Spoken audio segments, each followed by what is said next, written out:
دوه ډېر اسانه کارونه درته ښیم. ډېر اسانه، بیخي اسانه. که دا کارونه مو کول، الله پاک به مو انشاءالله مستقیم جنت ته بیایي. دا اسانه کارونه کوم دي؟ موږ تاسې پر وړاندې غافله شوي یو، خو ډېر اسانه کار دی. باور وکړه کله چې درته ووایم ته به خپله وایې چې دا څومره اسانه کارونه دي.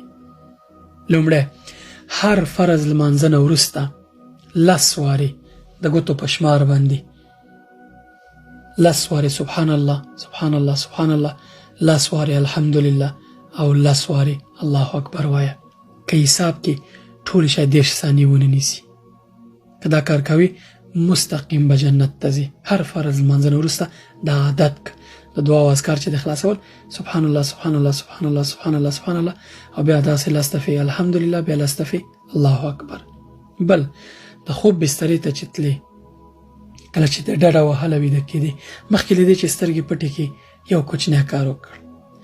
33 وارې سبحان الله، 33 وارې الحمدلله او 34 وارې الله اکبر وایه.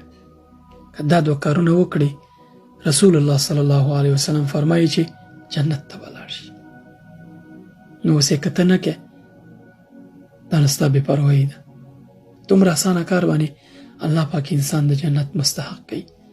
زه نه پوهېږم او تم نه پوهېږي چې موږ به کله له دې دنیا کوچېږو، او که دا کار مو کړی وي او کوچېږو او زه له دې دنیا نه، الله پاک به مو جنت ته بیایي انشاءالله.